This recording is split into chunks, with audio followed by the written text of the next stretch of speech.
soy Valentina García, soy gerente médico en Biocodex de México.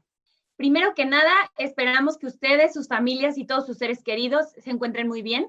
Y en segundo lugar, les quiero agradecer enormemente por aceptar esta invitación y estar aquí escuchándonos. Sabemos que esta época ha sido muy difícil para todos y que esta pandemia pues, nos ha retado a adaptarnos y a ser resilientes con una nueva forma de vivir.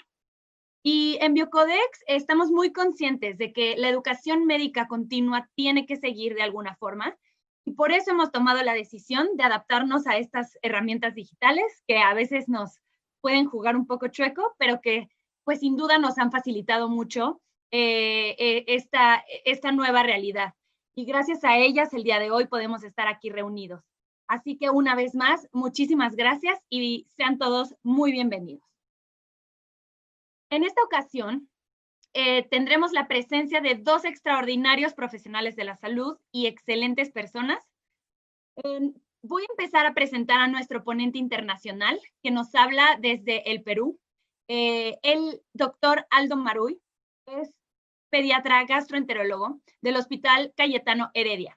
Él es profesor asociado de la Universidad Peruana de Cayetano Heredia, es vicepresidente de la Sociedad Ibero-Latinoamericana de Microbiota, Prebióticos y Probióticos. Es miembro de la Sociedad Peruana de Pediatría, miembro de la Sociedad Latinoamericana de Gastroenterología y Hepatología Pediátrica y Nutrición y presidente del capítulo de Gastroenterología de la Sociedad Peruana de Pediatría. Doctor Maruy, es un verdadero gusto tenerlo aquí. Muy bienvenido y puede comenzar a compartir su pantalla. Muy buenas noches. ¿Sí? ¿Ahora sí se ve? Sí, perfecto. Ok, muy buenas noches. En primer lugar, gracias Valentina por la presentación, gracias a Biocodex por esta invitación y a todos ustedes que estando en su casa y teniendo otras posibles ocupaciones, se han dado el tiempo de estar con nosotros en este webinar. El tema que voy a tratar es microbiota intestinal, disbiosis y su relación con el desarrollo de alergia alimentaria. La agenda va a ser revisar algunos puntos sobre alergia alimentaria, algo sobre microbiota, disbiosis y cómo se relacionan ambos en el desarrollo de esta patología. No creo que necesite darles estadísticas. Si son pediatras gastroenterólogos, estoy seguro de que cada vez en los últimos años estamos viendo más pacientes con alergia alimentaria. Solo recordarles que la alergia alimentaria se encuentra dentro de las llamadas reacciones adversas a los alimentos no tóxicas, que a su vez pueden ser por mecanismos inmunitarios, o sea, propiamente lo que vamos a tratar el día de hoy, o también las llamadas intolerancias en las cuales los síntomas no se deben a mecanismos del sistema inmunológico. Hay muchas definiciones de alergia alimentaria. Me parece que esta es una de las que se adecúa mejor, es una reacción adversa en la salud que resulta de una respuesta inmunológica específica y reproducible, desencadenada por la exposición de un alimento que debe cumplir tres condiciones: contacto con alimentos que van a convertirse en alergenos si hay respuesta, la respuesta inmunológica y manifestaciones clínicas. Lo importante de esta definición es el mecanismo por el cual se producen estas manifestaciones clínicas, es la respuesta inmunológica, que es equivocada y exagerada en algunos casos. Por otro lado, esta definición es muy importante, que es la tolerancia, que la definimos como cualquier mecanismo que va a impedir una respuesta inmune potencialmente perjudicial, ya sea suprimiéndola o desplazándola hacia una respuesta no dañina. Y hay que resaltar que la alergia alimentaria, muchos coinciden en que se deriva de una ruptura de la tolerancia a un alimento que al no ser reconocido como bueno, se vuelve un antígeno. Los factores de riesgo están bien estudiados. De estos que se encuentran en esta diapositiva, hay tres que son inmutables: la genética, el sexo y la raza. En relación a la genética, sabemos que la estimación del riesgo de desarrollar alergia en base a una historia familiar es tan bajo como 5% si ningún familiar tiene antecedentes de alergia, pero eso puede subir hasta un 80% si ambos padres son atópicos con las mismas manifestaciones, es decir, los dos tienen rinitis o los dos tienen asma, por ejemplo. Entonces, un dato interesante es el riesgo de alergia en relación al sexo, y hay dos estudios. Este es uno en donde se muestra que la prevalencia en niños es del sexo masculino, pero que eso cambia en la edad adulta pasando a ser del sexo femenino. Y esto se grafica mejor en esta otra diapositiva, en donde vemos cómo en la adolescencia empieza el cambio de la incidencia, y siendo en esta edad, asumimos que puede ser por la producción de las hormonas femeninas. Otros estudios reportan sobre riesgo de alergia y raza. En esta publicación comparan los caucásicos, los afroamericanos y los hispánicos, resaltando que los caucásicos tienen una prevalencia mayor significativamente en los que son nueces, por ejemplo, los hispánicos en huevo, no significativo, pero probablemente los más afectados sean los afroamericanos, donde podemos apreciar que tanto el trigo, soya, pescado, mariscos y maíz, significativamente mayor la incidencia en esta raza. Sobre alimentación y riesgo de alergia, sabemos que la leche materna es el mejor alimento para prevenir el desarrollo de una alergia alimentaria. Pero en relación al uso de fórmulas, evidencia sólida nos dice que si se utiliza en los primeros días, mayor riesgo de desarrollar alergia. Y esto es importante porque muchos de los bebés que nacen en nuestros países, aquí en Latinoamérica, nacen por cesárea y no van a poder empezar a darle lactar probablemente desde las primeras horas de vida. Otro de los factores identificados es que estos niños nacen con una barrera intestinal inmadura. Fíjense, aumento de la permeabilidad intestinal, que nos va a hablar la doctora Abreu posteriormente, bajos niveles de IgA, pocas bacterias benéficas, la microbiota recién se está instalando y un sistema inmune inmaduro, predominio TH2, son factores como para que un paciente se sensibilice y a partir de eso se pueda desarrollar una alergia.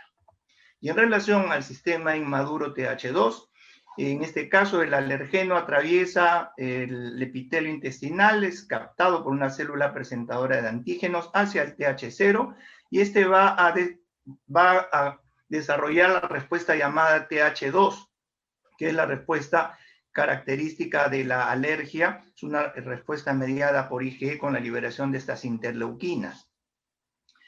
Por default, digo yo, el sistema inmunológico reacciona de esta forma, porque como está inmaduro, no está seguro si eso que ingresa es dañino o no, y por lo tanto tiende a rechazarlo si no está seguro.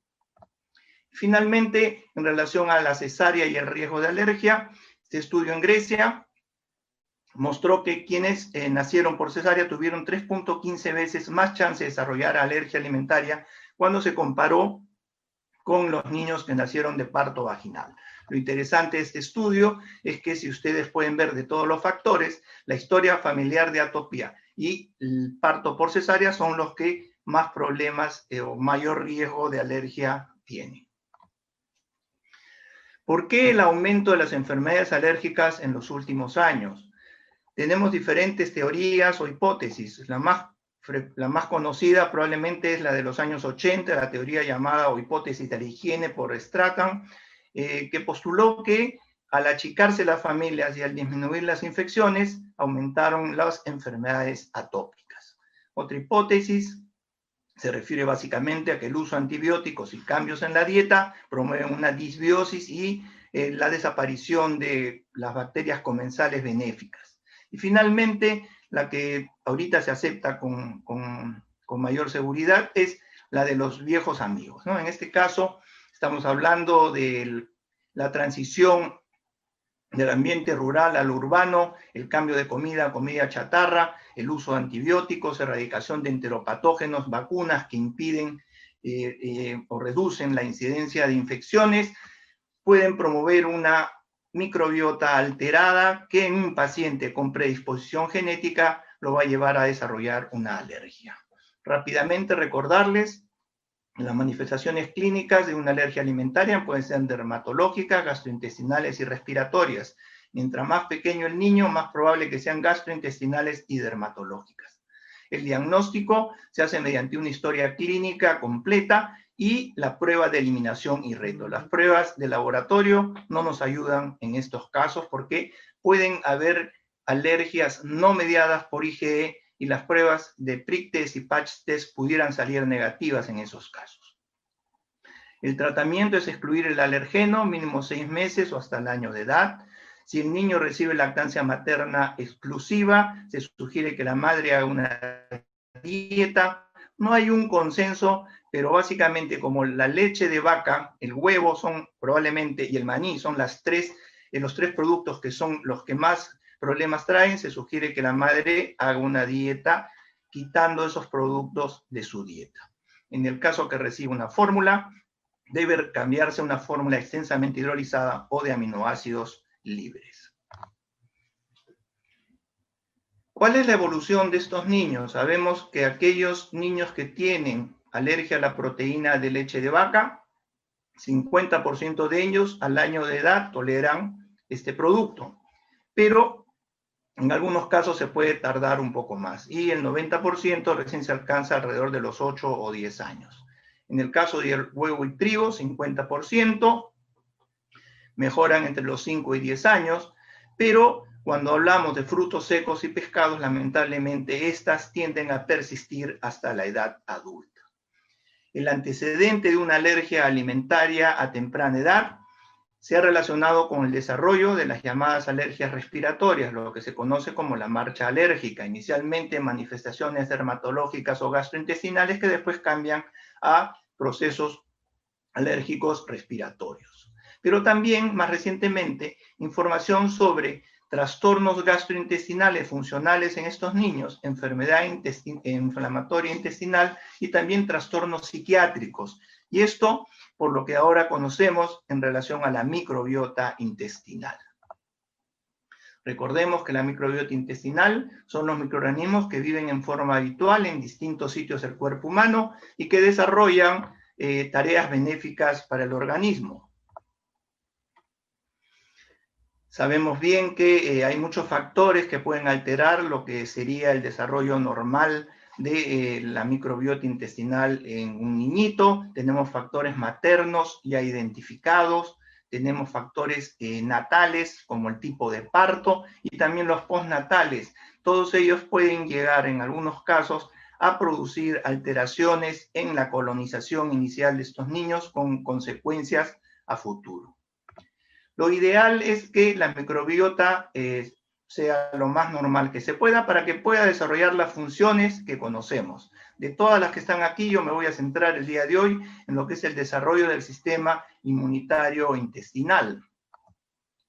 Recordemos que el tracto gastrointestinal probablemente es la superficie de contacto más grande que tenemos con el mundo exterior.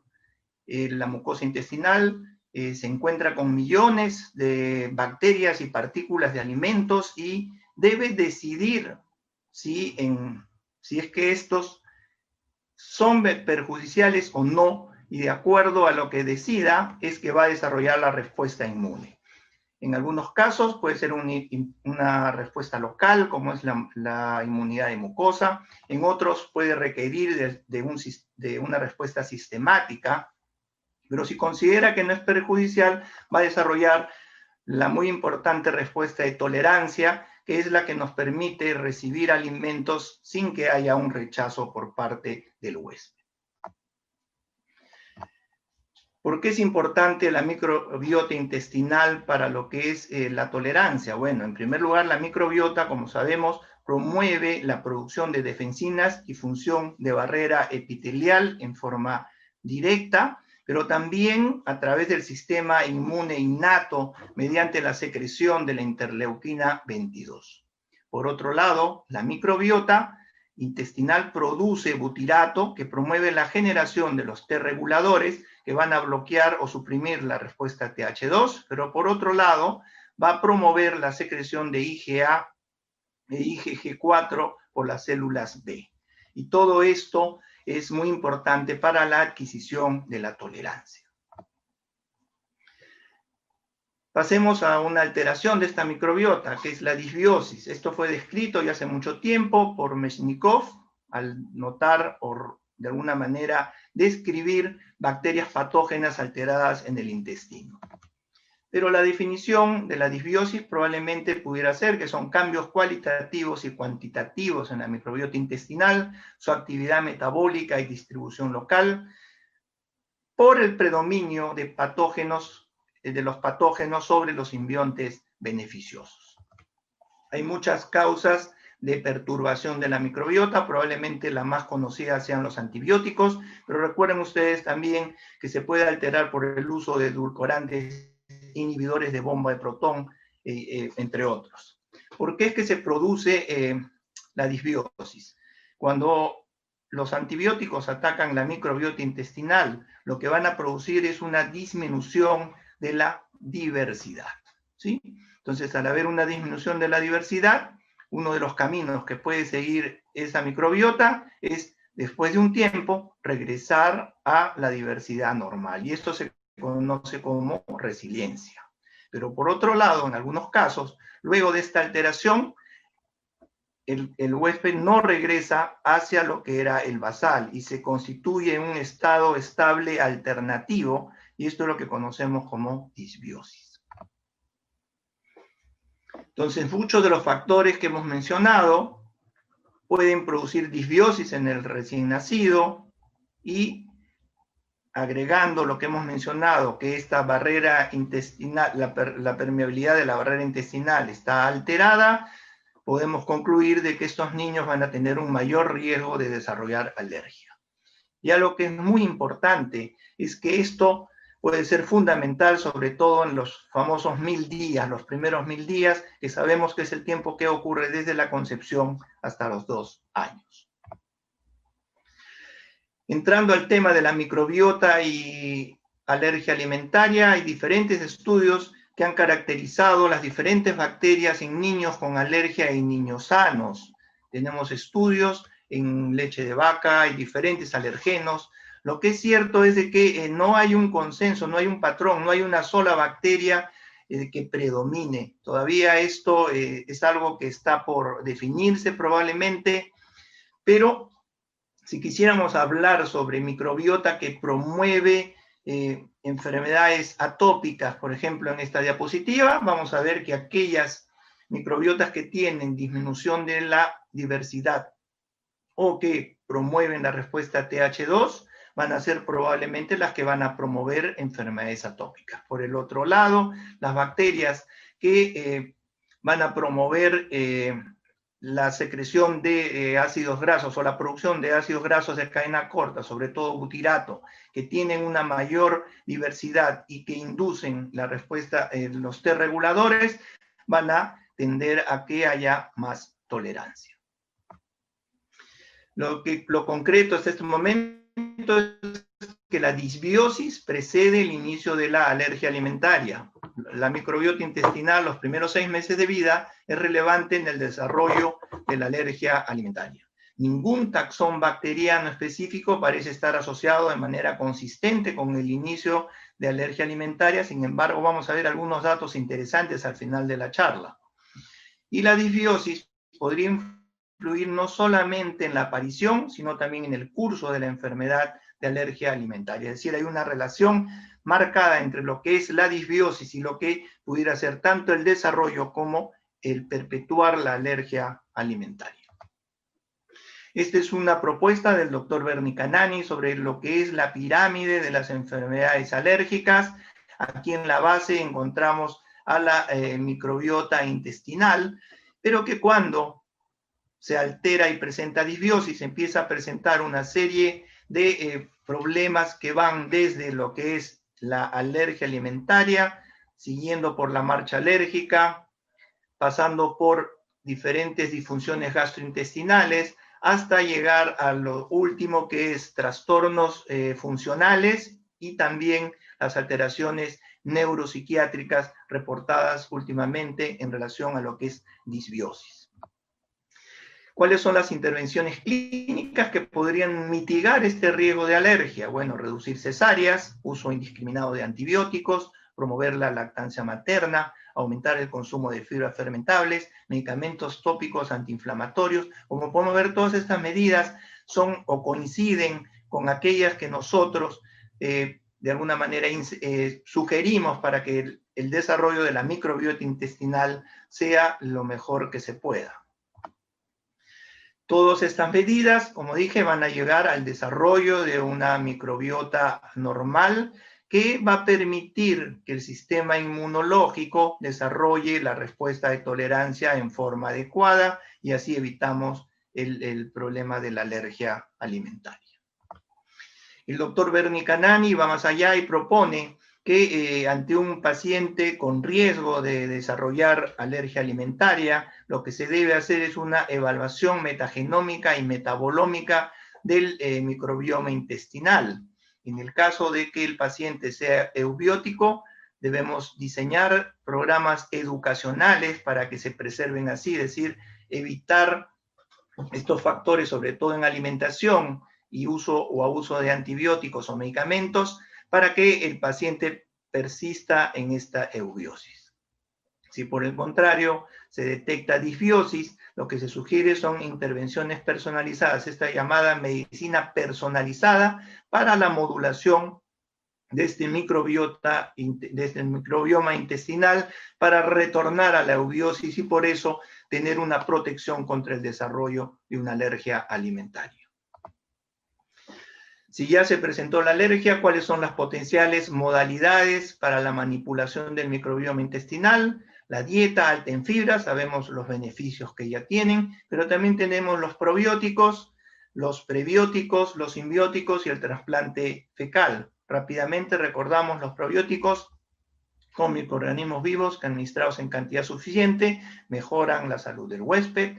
Los prebióticos son los oligosacáridos no digeribles que incentivan o promueven la proliferación de bacterias benéficas en el colon, y los simbióticos son una asociación de un prebiótico y un probiótico con la finalidad de potenciar sus efectos. ¿Por qué es que los probióticos pueden servir para lo que es un equilibrio o restitución de la microbiota intestinal? Tenemos este cuadro en donde están reportados muchos efectos locales o sistémicos que van desde la disminución de la respuesta TH2, mejorar los mecanismos de tolerancia oral, reducción de la respuesta TH2. Recordar también que es importante saber de qué probiótico hablamos, porque los efectos son cepa específicos y los mecanismos de acción también son cepa específicos. Entonces, tenemos que saber de qué probiótico estamos hablando para que, según el mecanismo de acción, pudiera tener una respuesta favorable en lo que es la microbiota intestinal. Y pasando a las evidencias preclínicas sobre el uso de probióticos, tenemos mucha información sobre el uso de muchos probióticos y efectos biológicos en relación al balance de la respuesta TH1-TH2, supresión de TH2, incrementos en las células T y células B, proliferación de TH1, etcétera, modulación epigenética, etcétera. Lo importante de este cuadro es de que de todos los probióticos usados, el que se repite con mayor frecuencia es el Lactobacillus rhamnosus GG. Y pasando a los estudios clínicos, podemos ver en esta tabla del año 2013, en donde la mayoría de los probióticos utilizados para lo que es alergia no tenían ningún efecto sobre el cuadro clínico. Excepción de lo que es adquisición de tolerancia, en donde sí había una respuesta aparentemente con el uso del LGG y esta combinación de Bifidobacterium breve y Streptococcus thermophilus. Sin embargo, en el año 2018, un metaanálisis de la doctora Carol Stefani publica o concluye de que hay evidencia disponible que muestra moderada certeza que el uso de probióticos puede aliviar los síntomas de alergia a proteína de leche de vaca en niños. Baja certeza de que los probióticos pueden inducir tolerancia por estudios imprecisos y sesgos. Sin embargo, cuando se hacen los análisis de subgrupos, el LGG induce tolerancia. Pareciera una contradicción, pero esto es el problema de hacer metaanálisis que no son cepa específicos. Cuando ustedes ponen a todos los probióticos en el mismo saco, pueden ocurrir estas conclusiones que cuando se analizan por subgrupos pueden cambiar y algunas veces pueden confundir. ¿Qué hay del trasplante fecal? Encontré este artículo, uno de los pocos, y no el único, en donde 17 niños mostraron alivio en 2 días y no recaídas en 15 meses después, luego de recibir un trasplante fecal. Se comprobó mayor diversidad en algunos niños, disminución de proteobacterias, aumento de firmicutes, etcétera, lo cual abre una puerta un poco, llamemos, interesante para lo que podría ser el futuro del uso del trasplante fecal en estos pacientes. Y más recientemente tenemos terapias novedosas. Bueno, esto ya a mí me parece una exageración, el uso de anticuerpos monoclonales para lo que es alergia alimentaria, y la pregunta es si vale la pena con lo costosos que son estos productos. ¿Cuáles serían las estrategias futuras? Serían identificar características específicas de microbiota intestinal asociada a la alergia alimentaria, caracterizar los efectos de intervenciones dietéticas y probióticos, identificando la mejor cepa para el tratamiento de la alergia alimentaria, y optimizar el abordaje con postbióticos para tratar la alergia alimentaria. En este último punto, probablemente el butirato sea uno de los más importantes postbióticos que se pudieran utilizar por los efectos benéficos que se han demostrado en relación a la respuesta inmune. Finalmente, estas informaciones, que no sé si ustedes han visto en internet, en donde se ponen cosas interesantes donde, que señalan que hay bacterias que pudieran ser la solución al problema de la alergia. Entonces, se trata de este estudio del doctor Finley, en donde identifica a la Aenerostypes case, que cuando fue inoculado en ratones libres de gérmenes, pareció imitar la protección impartida por un microbioma completo y saludable. Y la conclusión fue que no era necesario todas las bacterias, sino solamente esta específica. Y por otro lado, el estudio del doctor Abdelgadir, que utilizó ratones hiperalérgicos y descubrió que la única especie, Subdoligranulum variabile, y un conjunto de especies de Clostridia eran capaces de prevenir las respuestas alérgicas que se reportaban en estos ratones. Entonces, es un avance importante, son estudios experimentales en ratones, necesitamos más investigación para ver cuánto de esto puede llegar a buen puerto. Y finalmente, recientemente publicado, es el efecto que tiene que la madre tenga dentro de su microbiota intestinal la Prevotella. En este estudio de cohorte anidado se demostró que el ser portador en la mamá de Prevotella prevenía fuertemente a su descendencia de que se presente alergia alimentaria. Para terminar, la colonización microbiana comienza poco después del nacimiento y múltiples factores contribuyen al desarrollo de una microbiota normal. Evidencia disponible indica que la pérdida de relaciones simbióticas entre humanos, parásitos y bacterias y otros microbios adquiridas a lo largo de la evolución humana ha aumentado el riesgo de desarrollar enfermedades atópicas. La disbiosis precede el desarrollo de una alergia alimentaria, antecedentes familiares negativos de atopía, parto vaginal, parto en casa, calostro, leche materna y evitar el uso de antibióticos en la vida temprana se consideran protectores contra la sensibilización alimentaria y la alergia. Avances en inmunoterapia han destacado la influencia inmunológica de la microbiota comensal en la adquisición de tolerancia, lo cual es un potencial para la aplicación de esta y o productos derivados de microbios en el tratamiento de las alergias alimentarias, que esperemos que en el futuro podamos tener una respuesta. Una evaluación metagenómica y metabolómica del microbioma intestinal de niños en riesgo de desarrollar alergia alimentaria podría mantener o restaurar la eubiosis y dar protección contra este problema. El uso de pro y postbióticos no se recomienda rutinariamente aún y están apareciendo nuevas alternativas como simbióticos, trasplante fecal o anticuerpos monoclonales. Y eso es todo. Muchas gracias por su atención.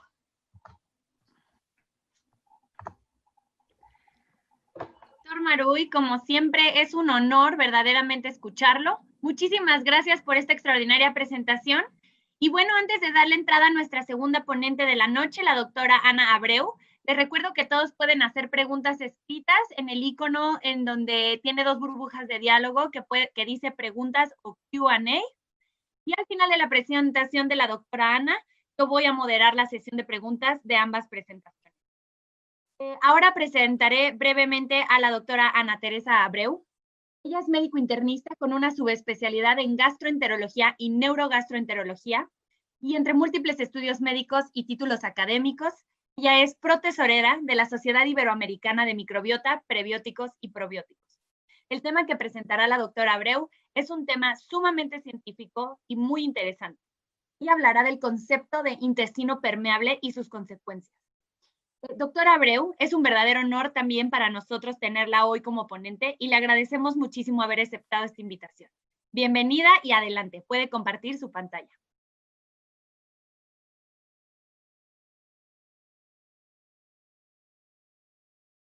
Valentina, muchísimas gracias por la presentación. Quiero empezar, por supuesto, agradeciendo la presencia de toda la audiencia que a distancia los laboratorios Biocodex nos permiten acercarnos. Y, por supuesto, agradezco mucho la oportunidad de compartir este foro y poder participar en las preguntas y respuestas con el doctor Aldo Maruy, a quien estimo y a quien tengo en gran notoriedad académica. Me han pedido que les hable sobre permeabilidad intestinal. Vamos a hablar sobre este aspecto que hemos escuchado de manera muy contundente, de manera periódica, de manera de difusión, asociado a la expresión de distintas enfermedades. Y es así como quiero abordarlo. El por qué puede ser el racional y la explicación de la expresión de distintas enfermedades. Este es mi posible conflicto de intereses para la charla, aunque todo lo que yo plasme aquí será basado en la evidencia científica que existe en la literatura médica. Vamos a hablar de barrera epitelial, barrera intestinal. Si nosotros hiciésemos o viésemos una imagen de microscopía electrónica a nivel endoscópico, podríamos llegar a ver realmente la estructura, la disposición y la conformación y anatomía de lo que son las vellosidades intestinales. Si de esto se hiciese un corte histológico, veríamos lo que nos enseñaron a ver en la escuela, que es la presencia de las criptas, cómo están dispuestas las estructuras celulares incluso, y qué otras estructuras celulares hay. Ustedes ven aquí una imagen de microscopía de alta resolución, donde se puede ver incluso a color cómo es que están estas estructuras dispuestas en una biopsia de intestino. Fíjense cómo en el borde que está lleno de colores hacia la parte superior vemos distintas estructuras, algunas globales, algunas alargadas, algunas con color pigmentación fucsia, magenta, otras rojas, otras azules, pero todas parecen tener un orden, una distribución y un equilibrio. Inmediatamente adyacente a ese grupo de colorido que vemos, que corresponde a lo que hay en la luz intestinal, vemos dos capas de moco. Una capa de moco que se ve más laxa, más distribuida, y otra que se ve más sólida, más firme, que es la que está adyacente a la lámina propia. Esto nada más nos hace imaginarnos qué es lo que sucede si nosotros tomamos una biopsia. Veríamos, por supuesto, algo de moco que estaría en contacto con la luz intestinal y después un borde acomodado de distintos grupos celulares. Estos grupos celulares son grupos que están distribuidos hacia una zona apical, unidas por un complejo de uniones estrechas, zonas donde hay células que producen moco, presencia de linfocitos intraepiteliales, y por supuesto la parte más baja que corresponde a lo que sería la lámina propia, donde tendríamos incluso presencia a lo mejor de otros grupos celulares como serían células plasmáticas. Veámoslo más a fondo y de una manera muy esquemática. Pero antes quiero ubicarlos en que vamos a hablar de una estructura que es dinámica, una estructura que tiene un comportamiento no solo estructural, sino que esa estructura y disposición va a tener un componente de trabajo, de dinamismo, que a mí me gusta ubicarlo en un contexto neural, inmunológico y endocrino. De esto vimos de manera muy amplia qué es lo que puede suceder en expresiones clínicas cuando hay una afectación o alteración en el sistema inmunitario, como son los fenómenos alérgicos que nos mencionó el doctor Aldo Marui. ¿Por qué hablar de un borde mucoso cuando todos hemos entendido a lo largo de nuestra formación como médicos que el intestino es un órgano que absorbe nutrientes y que desecha cosas que no necesita como tal el organismo, que se encarga de absorber nada más? Pero realmente esta zona, esta estructura tiene distintos beneficios, trabajos y funciones. Está compuesto por la microbiota, por la barrera mucosa y epitelial, por un sistema inmune, tiene vías vasculares, tiene un sistema endocrino y tiene un sistema neuroendocrino, así como trabaja con enzimas digestivas. Y todo esto sucede para poder proteger de la difusión sistémica o dañina de distintas estructuras que puedan ser nocivas. Vamos a ver esta imagen, vamos a tratar de manera de racionalizar qué es lo que hay como componentes en la barrera intestinal para después irnos un poquito más a profundidad y ver cómo esta barrera tiene repercusiones más a profundidad. Ustedes ven en la parte superior de la imagen lo que corresponde a la luz intestinal. En la luz intestinal que tenemos microbiota. En esa microbiota que está adyacente a dos capas de moco, dos estratificaciones de moco, uno más laxo y uno más firme, donde lo que sucede es que existen péptidos antimicrobianos e incluso están enzimas digestivas que por vía transcelular o por vía paracelular o transcelular van a tener comunicación con una estructura más baja que es toda la lámina propia. Una vez adherido el moco al epitelio, a lo que corresponden a las vellosidades intestinales, ahí es donde sucede un intercambio de agua y de electrolitos. Y de manera inferior y en perfecta componente de barrera como tal, perdón, la redundancia, se encuentran en disposición distintas células. Células que son los enterocitos o que pueden ser los colonocitos, que tienen un borde apical donde están vellosidades intestinales y tienen un componente de unión con la siguiente célula vecina conformado por uniones estrechas, por desmosomas, por zonas occludens tipo 1 y tipo 2. También están a través de este componente de cada uno de los enterocitos o de los colonocitos, hay células globales. Las células globales, como veremos más adelante, también son importantes porque no solo dan las señales como células madre, sino también tienen otros componentes funcionales. Y tenemos también las células interepiteliales que se encuentran distribuidas.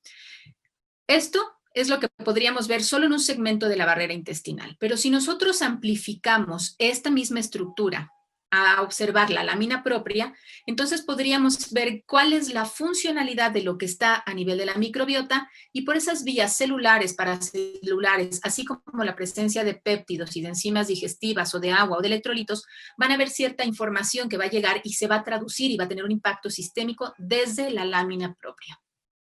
La lámina propia como tal va a tener la presencia de productos de microorganismos, son citocinas, quimoquinas, proteasas o incluso inmunoglobulinas. Y estas van a tener acción directa sobre, por ejemplo, la inmunidad innata o adaptativa a nivel de los linfocitos B, a nivel de las células plasmáticas, a nivel de las células dendríticas, a nivel de los mastocitos o de los linfocitos T, macrófagos o sinófilos.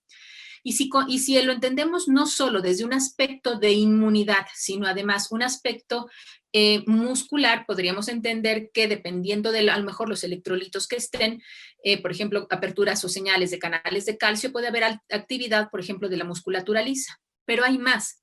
A nivel de la lámina propia, entendemos que están insertadas distintos grupos neurales, en concreto todo lo que conforma el sistema nervioso entérico, el sistema nervioso parasimpático, terminales de neuronas que van a percibir también la presencia de citocinas, de proteasas o incluso de neuropéptidos y de neurotransmisores. Y todo esto que vemos en la parte baja, que corresponde a lo que está en contacto, la lámina propia, todo eso es producido por la microbiota intestinal. Solo ahondando en el aspecto neural de esta barrera intestinal, quiero comentarles que desde la boca hasta el ano todo nuestro tubo digestivo tiene 18 grupos de neuronas, algunas excitatorias, algunas motoras, algunas sensitivas, algunas inhibitorias, algunas relacionadas con vasodilatación, algunas que tienen acción directa, por ejemplo, sobre las placas de Peyer, algunas que tienen una acción enteroendocrina. Esto quiere decir que nuestro tracto digestivo es un órgano neural y altamente inervado. Esa misma barrera intestinal tiene un componente de sistema endocrino. Esta barrera intestinal tiene al menos 14 células endócrinas, su origen embrionario es derivado de la cresta neural, produce al menos 33 hormonas y aminas biogénicas, tiene gránulos que tienen la función de ser secretores o de antígenos celulares o de marcadores biológicos en común con distintas células del sistema nervioso central. Tiene muchos mecanismos de acción que pueden ser endocrinos, parácrinos y autócrinos, y tiene distintas funciones de regulación de la motilidad, de la secreción, de la vasculatura intestinal y del sistema metabólico. Eso quiere decir que esa barrera es un órgano neural, es un órgano inmune, es un órgano endocrino, independientemente de ser un órgano de transporte y de absorción de nutrientes. Si nuevamente nos enfocamos a este aspecto endocrino, sabemos que hay células enterocromafines que son capaces de producir serotonina, que está relacionado con la contracción de la musculatura lisa, y que hay más, por ejemplo, en el área o de distribución, una mayor área a nivel del apéndice. O hay células tipo S que producen secretina, que va a estimular células secretoras del duodeno, del yeyuno proximal y del ilion. O hay células I que producen colecistoquinina, que es el supresor del apetito en duodeno y yeyuno, o células MO, que son motilina, que producen o están asociadas a la contracción muscular intestinal, células D, que producen somatostatina, que es el inhibidor por excelencia de la motilidad intestinal, colónica y gástrica, o células G, que producen gastrina, que van a estimular la producción de ácido clorhídrico gástrico, o células N, que producen neurotensinas, o células K, que producen péptido inhibidor de la motilidad gástrica, o células A, que producen glucagón, o células M, que son parte funcional del tejido linfoide asociado a la mucosa. Esta barrera intestinal es distinta en intestino delgado comparativamente con el intestino del colon, pero en ambas es una estructura dinámica. Veamos el ejemplo, por ejemplo, de qué es lo que sucede por ejemplo, con una molécula de triptofano. El triptofano es transformado en distintos indoles. Estos indoles van a contener componentes activos y desde distintos bordes epiteliales se van a asumir y van a tener una repercusión distinta. Por ejemplo, el intestino delgado que esté expuesto a triptofano puede ser el que estimule los receptores de angiotensina E2 y estar asociados a la acción de péptidos antimicrobianos. Y si recuerdan ahorita en algo de COVID en fisiopatología, sabemos que hay receptores de angiotensina E2 en el duodeno y a lo largo del intestino, así como también en segmentos del esófago. Este es solo un ejemplo de una asociación de un metabolito como triptofano, cómo se produce y se transforma en indoles y su acción única y exclusivamente sobre el intestino delgado. Pero a nivel de intestino grueso, ese mismo triptofano va a estar contenido, dependiendo de la microbiota intestinal, va a estimular, por ejemplo, células enterocromafines y va a haber a lo mejor una mayor liberación de serotonina. Esto quiere decir que el trabajo funcional que existe a nivel de la microbiota, que puede ser en menor grado o en el intestino delgado o en mayor grado en el intestino grueso, va a tener un potencial de funcionalidad distinto. Mencionamos o empecé la charla diciendo que esta estructura era un órgano inmune, un órgano neural y un órgano endocrino. Veámoslo ahora a nivel del microambiente.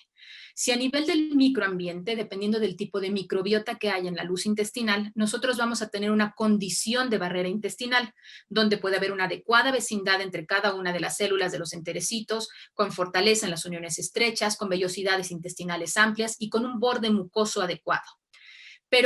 Y esto va a generar que a nivel de la lámina propia haya un sistema inmune equilibrado, con producción de anticuerpos, con estímulos distintos a nivel a lo mejor de mastocitos, de linfocitos B, de linfocitos T, y además sabemos que si esto está en equilibrio, vamos a tener un sistema enteroendocrino funcional con distinta secreción de neuropéptidos y de neurotransmisores. Esto desde el microambiente. Si ustedes se fijan en esta imagen, ese microambiente que les mostré en equilibrio, aquí lo trasladamos, en vez de a un gráfico aislado, está trasladado a un corte a nivel del tracto digestivo, en concreto a nivel del intestino, y podemos ver cómo es que está dispuesto o cómo estarían estructuralmente dispuestos a nivel de la conformación como tal del órgano, del intestino como un órgano tubular. El lado izquierdo es un lado sano.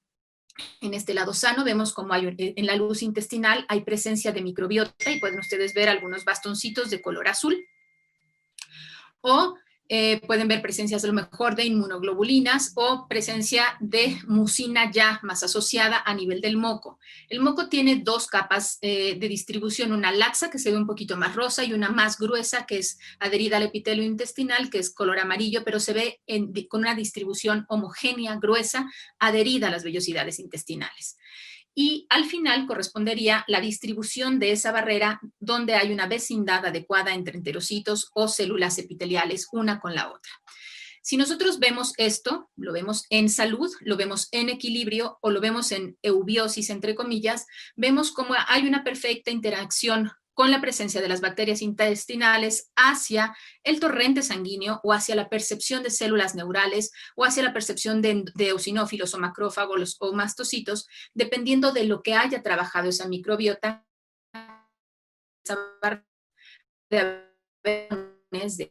de albúminas, de neuropéptidos y de neurotransmisores. Pero, ¿qué sucede en el lado donde hay un desorden, una disbiosis, un desequilibrio?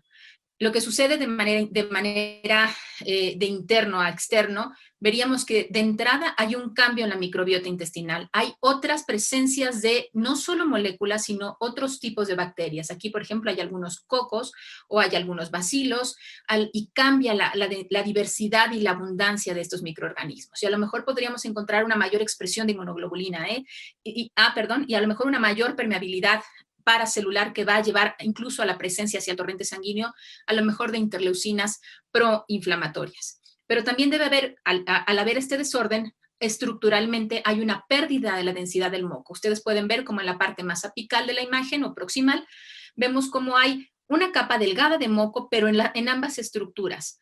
Una delgada, laxa, y otra delgada también, que es la adherida o gruesa, adherida al epitelio. Pero hay segmentos donde incluso hay pérdida de la zona de moco y hay otros segmentos donde hay una adecuada distribución del moco. Donde hay una mejor distribución del moco, pudiera haber una mejor interacción con la barrera. Pero el punto es que si se pierde este equilibrio, va a lo mejor pasar o va a suceder que pasen hacia el torrente sanguíneo y que pasen hacia las terminales nerviosas sustancias, moléculas, neuropéptidos, y citocinas proinflamatorias y estas ser las señales para activación de distintos escenarios clínicos.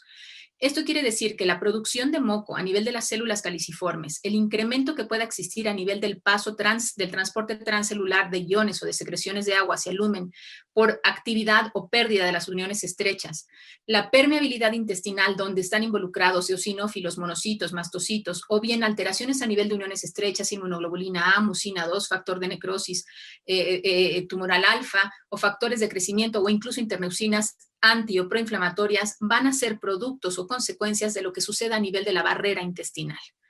Esto quiere decir que podríamos decir que el intestino permeable va a ser aquel escenario donde hay presencia de bacterias vivas o de fragmentos bacterianos que pasan al torrente sanguíneo, a la circulación portal o a la circulación local, y esto va a desencadenar una respuesta inmune, neural y endocrina. Esto es una imagen de microscopía electrónica comparativa de lo que es una barrera intestinal sana, donde vemos anatómicamente una adecuada formación, estructuras de las vellosidades intestinales, comparativamente con un lado no sano, donde hay una barrera intestinal permeable, hay una pérdida de la anatomía, de la caracterización de las vellosidades. Esto, trasladado a un gráfico, lo podemos ver de esta manera. En ese gráfico donde solo vimos que había un desorden o un orden de las vellosidades intestinales, trasladémoslo a un conjunto como tal estructural que sería el de la barrera. Si esa barrera está permeable, entonces, por ejemplo, en un escenario de una diarrea aguda, podemos entender que hay una disbiosis, un desequilibrio súbito, con a lo mejor una consecuente mala absorción de sales biliares, y esto dar señales, porque la barrera intestinal es un órgano neural, hacia nervios intrínsecos, así como alteraciones hidroelectrolíticas, y el paciente puede tener, si hay un germen patógeno, un cuadro de diarrea.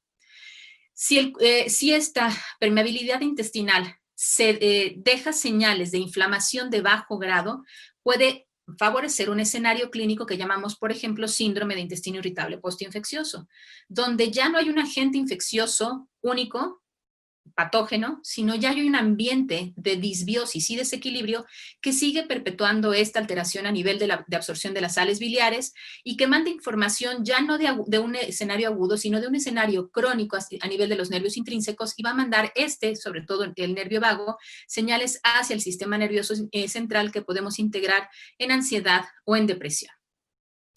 Lo que vimos anteriormente en la plática fue la barrera intestinal, pero esa barrera está comunicada con otra barrera, la barrera hematoencefálica o la barrera sangre-cerebro.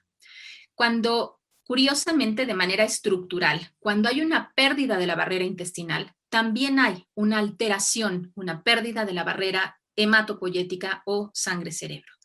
Esta que ustedes van a ver es una representación esquemática de esta barrera sangre-cerebro, en concreto desde el aspecto de la unión endotelial vascular en salud y en enfermedad de forma comparativa. Y básicamente lo que les voy a explicar es la disrupción que existe a nivel de las uniones estrechas endoteliales, así como puede suceder a nivel de la vecindad del epitelio intestinal. Ustedes ven el lumen por donde pasa el torrente sanguíneo y pueden ver cómo puede existir una alteración, este es un estado de salud, cómo hay una adecuada vecindad entre las estructuras, entre la matriz extracelular, entre el pie neural, entre el astrocito, entre el pericito, la microglia superviviente o que se encuentra de manera local, las células endoteliales microvasculares del cerebro y las uniones estrechas. Pero fíjense cómo, así como les enseñé una barrera permeable, como también existe de manera inherente cuando existe una barrera impermeable una alteración a nivel de la siguiente barrera que está estrecha a ella o adyacente, que es la barrera sangre-cerebro, donde a nivel de la luz intestinal cambia, hay un desorden que favorece o hay sustancias que favorecen que haya apertura a nivel de las uniones estrechas, si pierde el contacto del pericito habiendo una disfunción y pérdida, así como del astrocito, el pie terminal del astrocito, hay una muerte celular de la neurona, hay una pérdida de la matriz extracelular, hay presencia de linfocitos y otras sustancias proinflamatorias, hay pérdida de las uniones estrechas, en concreto a nivel de la zona occludens tipo 1 de Claudina 5, y hay una alteración paracelular en cuanto a la permeabilidad, así como una alteración transcelular. Eso que vimos de manera muy local es, en este gráfico, el ejemplo de qué es lo que sucede en un estatus de inflamación crónica o de bajo grado que llamamos, cuyo mejor ejemplo para mí es el del síndrome de intestino irritable, en este caso en un aspecto posinfeccioso, donde un escenario donde aparentemente hay una recuperación clínica de un cuadro agudo, se perpetúa un estatus de inflamación de bajo grado, donde cambia la microbiota intestinal, se expresan más algunos grupos bacterianos y esto favorece liberación de citocinas, supresión de comensales y va a hacer que haya una disbiosis que genera presencia de sales biliares secundarios que clínicamente se van a presentar, por ejemplo, por diarrea o bien por espasmos o por dolor abdominal, pero cuyo fondo a nivel de la barrera es el de una permeabilidad intestinal franca.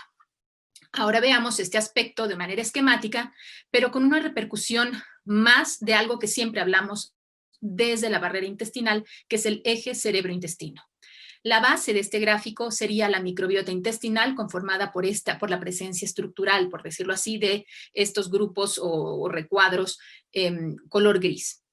Dependiendo del tipo de la microbiota intestinal, va a haber una interacción con su barrera intestinal, por supuesto, una repercusión a nivel del sistema inmune intestinal, y en cuanto al eje cerebro-intestino, ya sea por la barrera sangre-cerebro hematopoyética o por las terminales nerviosas, va a haber contacto con factores microbianos, con hormonas intestinales, con citocinas pro o antiinflamatorias y con neuronas sensitivas que van a dar señales al cerebro de apetito, de equilibrio metabólico, de aprendizaje, de cognición, de emoción, de humor, de estrés, de resiliencia o adaptación, de recuperación o incluso de interocepción al dolor.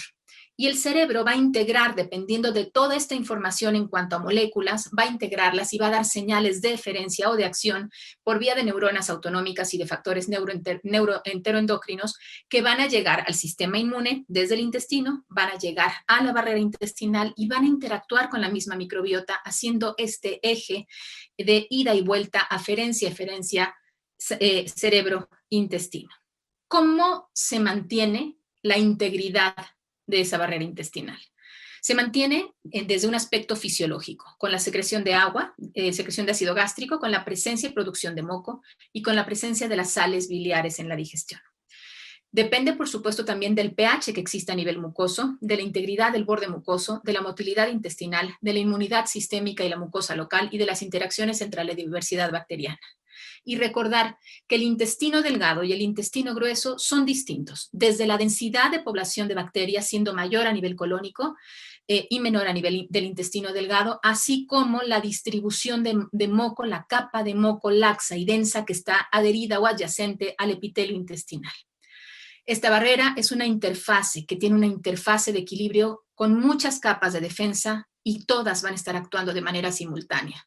Lo que hay en la luz va a tener interacción con el moco, va a tener interacción con sustancias bioquímicas, va a tener una interacción celular, va a tener una interacción interepiteliales y las células madre interepiteliales, y todo esto, moco, moléculas, estímulo celular y el estímulo a nivel de las células interepiteliales van a tener una función que va a repercutir en la lámina propia y esta va a repercutir a nivel sistémico, a nivel neural, endocrino o inmunitario.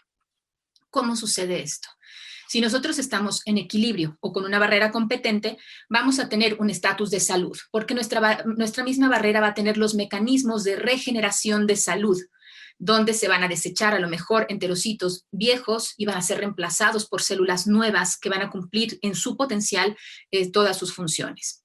Pero cuando ese intestino tiene daño por presencia de moléculas o patrones presentadores de gérmenes patógenos o patrones presentadores de daño, entonces ahí se va a generar esta interrupción en el recambio celular o en las uniones estrechas o en un proceso inflamatorio o a lo mejor en la pérdida de moco.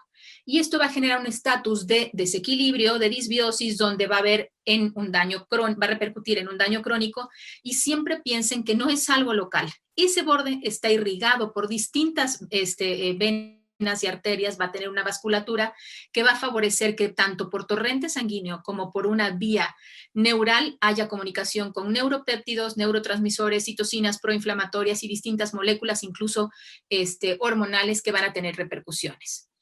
¿Cuáles son las enfermedades que actualmente sabemos que están asociadas a un intestino permeable? La que ustedes quieran. Gastroenteritis aguda y crónica, o un proceso infeccioso que deje señales de inflamación de bajo grado. Síndrome intestino irritable, enfermedad inflamatoria intestinal, alergias alimentarias, como vimos hace un rato, enfermedad celíaca, enfermedad hepática, obstrucción intestinal, peritonitis, enteritis por radiación, bypass intestinal, enfermedad de Whipple. Pero también en quemaduras y en trauma, también en una cirugía vascular mayor o en sepsis, que es un fenómeno agudo, o en una falla renal o en diabetes mellitus o en enfermedades articulares o en desórdenes psiquiátricos o en enfermedades de corazón o de pulmón.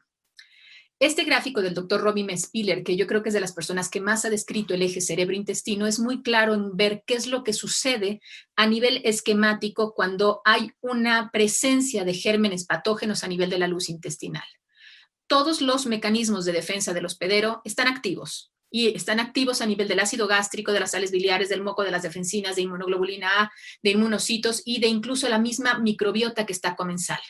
Están activos, están recibiendo a lo mejor un fenómeno de agresión que va a transformarse o va a dirigirse a lo mejor hacia una respuesta endocrina muy particular, con a lo mejor incremento de serotonina o de colecisteoquinina, o bien va a haber una acción directa sobre la disrupción de esta barrera intestinal, y entonces tenemos remodelación a nivel del sistema nervioso entérico, o una respuesta inmune de manera muy particular con activación de mastocitos o incluso la expresión clínica de dolor.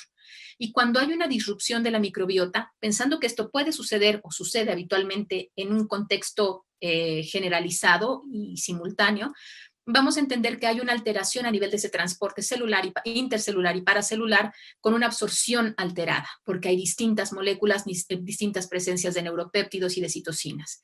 Y aquí, en la parte más baja de este gráfico, se nos habla de cuáles son las potenciales de intervención que pueda ayudar de manera aislada a cada escenario, pero yo quiero que lo vean de manera conjunta.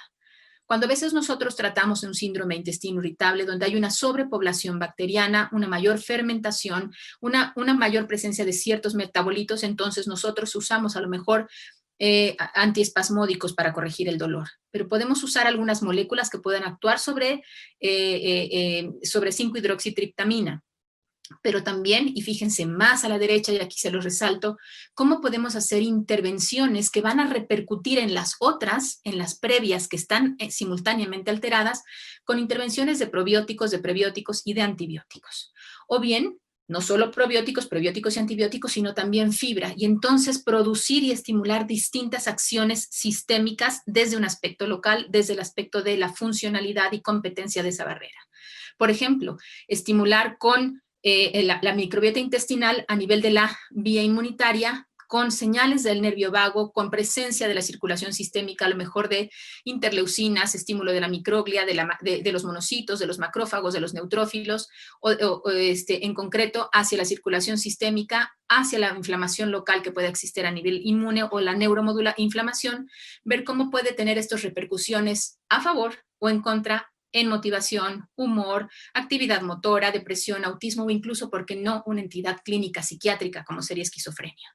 O dependiendo de cómo estimulemos nosotros esa microbiota, a nivel de vía endocrina podemos favorecer que haya a lo mejor presencia de péptido YY o de GLP-1, péptido similar a glucagón tipo 1, y con esto estimular, por ejemplo, el aprendizaje, la memoria, la depresión, la ansiedad, el estrés, incluso el eje hipófisis hipotálamo adrenal en cuanto a actividad.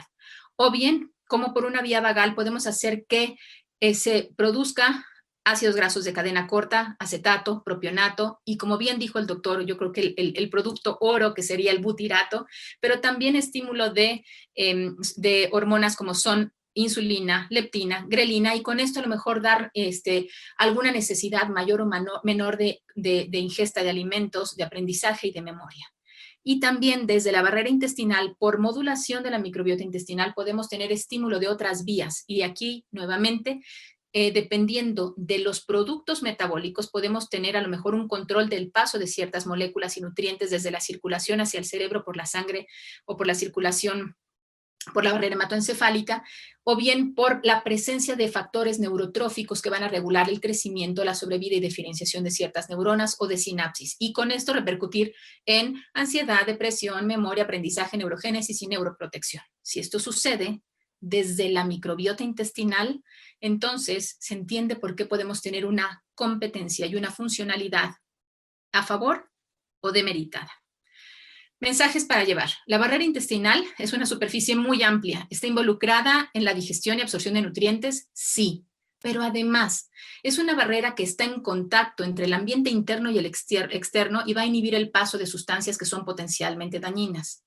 Pero su verdadera función de barrera es este sistema complejo que está involucrado en la salud del hospedero y que está compuesta por la microbiota intestinal, por la mucosa intestinal, mucosa y barrera, la lámina propia gastrointestinal y la matriz, el sistema inmune, las vías vasculares y linfáticas y los sistemas neuroentéricos y enteroendocrinos. Prácticamente con esto termino mi charla, dejándoles el mensaje de parece que sí somos más bacterias y que estas bacterias son las que diseñan nuestro cerebro y nuestra funcionalidad y nuestras capacidades y competencias. Volteemos a verlas, aunque no las veamos, pero volteemos a verlas y tratemos de ayudar a que estén en un estatus de estabilidad. Muchísimas gracias por su atención.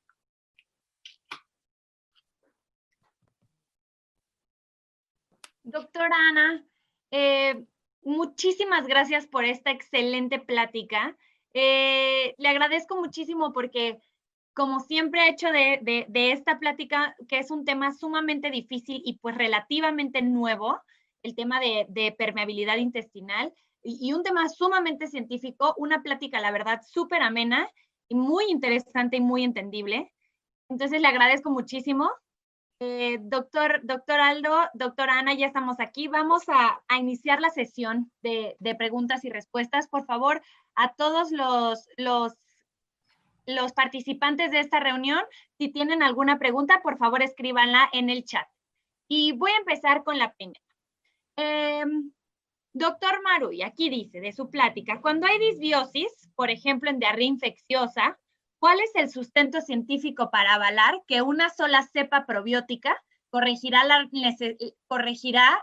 diversidad necesaria para tener una microbiota sana?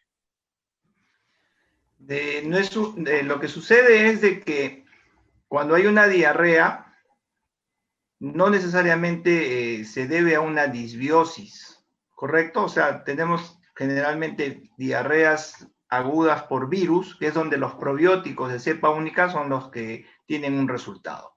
Por otro lado, cuando hay una disbiosis por antibióticos, una diarrea asociada a antibióticos, el fundamento principal es de que estos probióticos de cepa única, dentro de sus mecanismos de acción, van a producir sustancias que van a ayudar a que se recuperen la microbiota original.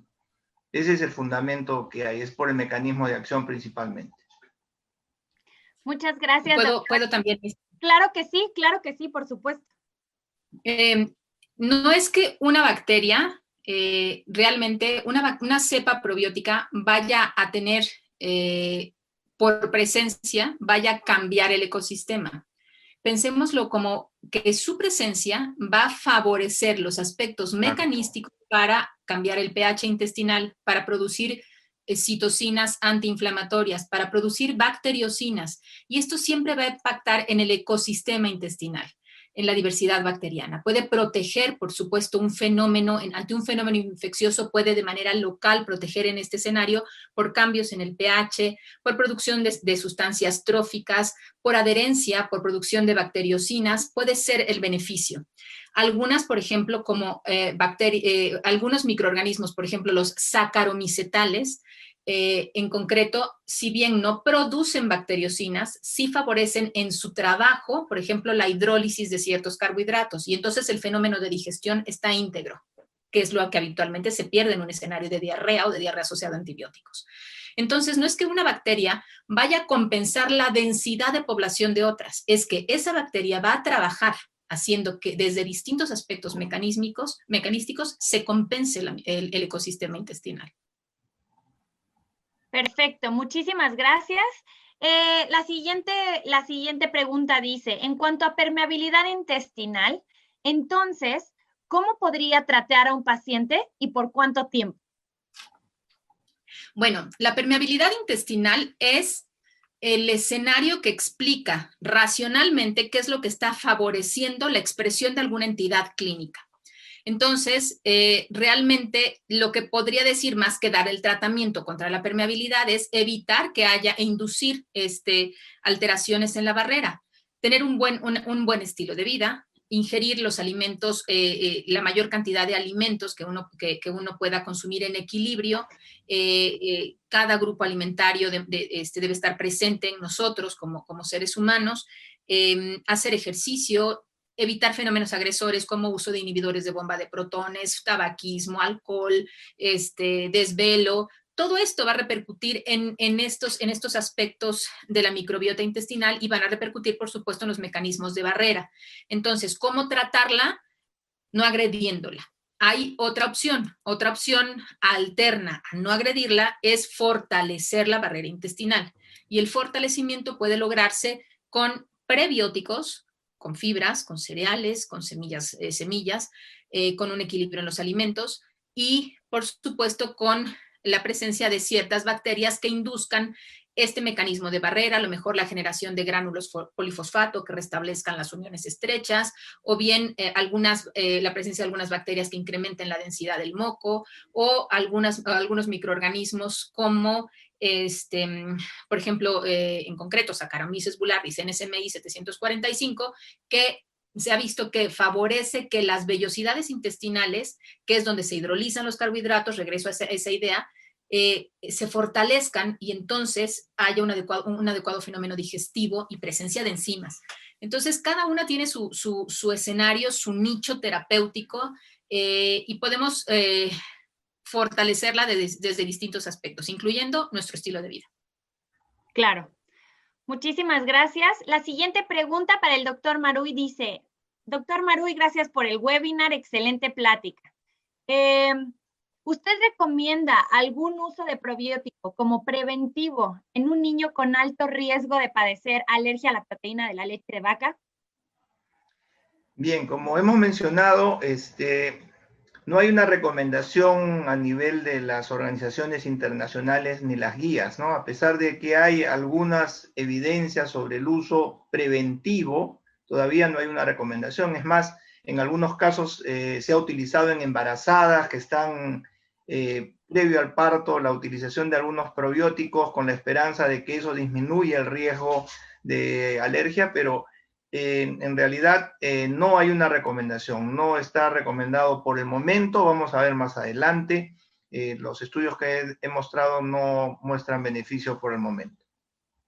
Muchísimas gracias. Y aquí hay una pregunta que a mí me parece muy interesante porque es una pregunta básica, pero yo creo que se tiene que saber distinguir, como aquí dice, cuando hay una ausencia de diarrea, ¿cómo puedo por la clínica distinguir entre un paciente con eubiosis y disbiosis en ausencia de diarrea?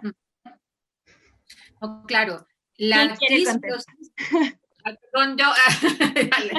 Perdón, doctor Maru, tome la palabra. Oh, doctora, adelante. Con nosotros tenemos que guiarnos por nuestra clínica. Lo que sabemos es un quehacer médico. Entonces, saber cuál es la fisiopatología, cuál es el racional que puede haber detrás de una disbiosis, pero siempre, 95% de las enfermedades actualmente, a cualquier nivel, tienen que ver con un desorden, un desequilibrio en la microbiota intestinal. Pero la repercusión clínica es la que tratamos. O sea, si vamos a tratar un síndrome de intestino irritable que se caracteriza por dolor, por alteraciones en el patrón de las evacuaciones, nosotros ¿qué tenemos que usar? Algún antiespasmódico, regular el hábito intestinal y a lo mejor dar soporte con un probiótico, con una cepa probiótica o inclusive con simbióticos. Pero esto se puede traspolar no solo a nivel intestinal, o sea, no puede ser solo síndrome de intestino irritable o enfermedad inflamatoria intestinal, sino también puede tener a lo mejor repercusiones a otro nivel como Parkinson, Alzheimer, en enfermedades neurodegenerativas, diabetes, aspectos metabólicos. Todos estos, en el racional de ellos es la disbiosis. Entonces, sí tenemos que pensar como médicos en seguir diagnosticando y atendiendo una expresión de disbiosis, a lo mejor un síndrome metabólico con esteatohepatitis, con diabetes mellitus o con resistencia a la insulina, pero además tengo que darle soporte a mi tratamiento hipoglucemiante, el ejercicio y todo lo de dieta, darle soporte con cepas probióticas específicas en cada nicho terapéutico en particular, y con una buena dieta, con prebióticos, pero para eso habrá que seleccionar la entidad clínica y qué cepa probiótica tiene evidencia en cada cosa. Sí, si me permiten. Doctor Marui, perdón. Claro. No, está muy bien. No, yo quería solamente puntualizar de que si bien lo más frecuente o la mayor asociación que hacemos es disbiosis y diarrea, ahora sabemos que la disbiosis causa muchos otros cuadros clínicos que ya lo mencionaste, ¿no? Y eso es el mensaje que se tienen que llevar. O sea, ahorita no solo son trastornos gastrointestinales, tenemos el eje cerebro-intestino, trastornos psiquiátricos, pero también el síndrome metabólico, trastornos cardiovasculares. O sea, cada vez se entiende más que hay muchos ejes que, al ser alterados por la disbiosis, van a producir diferentes manifestaciones clínicas que no solo son diarrea o dolor abdominal, ¿no? Que es lo clásico que se cree. Claro, y que la diarrea al final es un síntoma, al final es algo que se va a presentar, pero que tiene consecuencias atrás que no vemos. Entonces, muchas gracias a los dos. La siguiente pregunta dice, doctor, en su ponencia tocó el tema de trasplante fecal. ¿Usted sabe en qué pacientes pueden acceder a esta terapia? Muchas gracias. Sí, en este caso, el trasplante fecal, la única por ahora indicación es en los casos de Clostridium difficile en adultos, en niños todavía no la tenemos, es la única indicación. Sin embargo, cada vez hay más experimentos, por decirlo así, en diferentes patologías y son por ahora casos reportados, son estudios muy chiquitos en diferentes situaciones clínicas diferentes o que no son precisamente Clostridium difficile, pero por ahora la única indicación, por decir autorizada, es en Clostridium difficile en infecciones de adultos. En niños no tenemos eso todavía. Así es, perfecto, muchísimas gracias. Y aquí hay otra pregunta para usted, doctor, que dice, el doctor Sergio Madero dice, en mi consulta he visto algunos casos de colitis alérgica en niños alimentados con leche humana que inicia después de la vacunación contra rotavirus. ¿Existe alguna evidencia de disbiosis, inflamación o aumento de permeabilidad secundarios a la vacuna? Buena pregunta. No tengo el dato de la vacuna, pero el rotavirus puede producir todo lo que dice el doctor, ¿no? O sea, en un paciente sensible, susceptible por la carga genética, el rotavirus puede producir un aumento de la permeabilidad intestinal y a partir de ahí se puede desarrollar una alergia. Eso es teórico. No tengo estudios que lo comprueben, pero teóricamente sí puede ocurrir lo que dice el doctor. Claro, muchísimas gracias. Y otra pregunta aquí, doctora, dice, ahora que mencionó los inhibidores de bomba de protones, ¿cuáles son los que producen disbiosis? Sí. Ok. Ya dijo el doctor, todos. Los inhibidores de bomba de protones finalmente cambian el pH gástrico y favorece que muchas de las bacterias que no pasaban del estómago puedan pasar de manera transitoria o incluso colonizar el intestino. La mayoría de las bacterias que pasan habitualmente no inducen como tal una sobrepoblación bacteriana, excepto bajo ciertas circunstancias. Volvemos a lo mismo, a lo mejor si coincide uso de inhibidores de bomba de protones y aspirina, uso de inhibidores de bomba de protones y tabaquismo, uso de inhibidores de bomba de protones y obesidad. Entonces son distintos fenómenos que se van sumando, son epifenómenos, como en la cascada atópica, son epifenómenos que hacen una sumatoria que puedan favorecer alteraciones a nivel de la microbiota. Los inhibidores de bomba de protones, este es algo en lo que se ha teorizado cada vez más. Se ha documentado que si se unen a aspirina, el escenario hacia sobrepoblación bacteriana o antiinflamatorios no esteroideos, el escenario de agresión en la barrera y en sobrepoblación bacteriana es muchísimo más alto. Pero si usamos inhibidores de bomba de protones y además añadimos alguna cepa probiótica que ayude en algún escenario, dependiendo vuelvo a lo mismo, dependiendo del escenario clínico, incluso podríamos disminuir por competencia contra gérmenes que pudieran tener una actividad patobiótica o patógena, podemos inducir cierto equilibrio, cierto equilibrio. A lo que voy es así como los antibióticos, los inhibidores de bomba de protones no es que sean malos, es que tienen que estar bien prescritos y bien indicados. Tienen un uso indiscriminado. Así es, no usarlos de manera indiscriminada. Así es. Muchísimas gracias a ambos. Por motivos de tiempo ya no se pueden contestar más preguntas. Sin embargo, yo me voy a encargar de recopilar las que todavía hay. Veo que también pusieron preguntas en el chat, entonces me voy a encargar de recopilarlas y enviárselas a los doctores para que cuando tengan un tiempo nos las puedan responder por escrito y se las podamos enviar de regreso a todos los participantes de este webinar.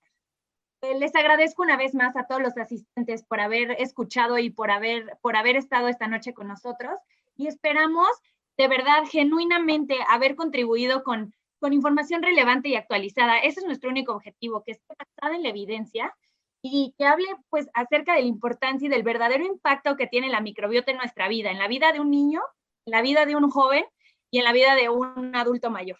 Entonces, es algo que teníamos un poco olvidado y que ahora nos ha costado trabajo retomar y lo que queremos es poder cuidarla y darle la importancia que requiere al momento de tratar a algún paciente, pensar en ella, como dice la autora, voltear a verla, y porque al final de todo nuestro fin último es la salud de nuestros pacientes, ¿no? Entonces, yo me despido, les agradezco muchísimo a la doctora Ana Breda. Gracias por la invitación. Que pasen muy buena noche todos. Claro que sí. Espero volvernos a ver pronto. Y a seguir cuidándonos, por favor. Por favor, cuídense mucho. Eso. Cuídense. Un abrazo grande. Luego. Gracias a todos. Gracias. Buenas noches. Nos vemos.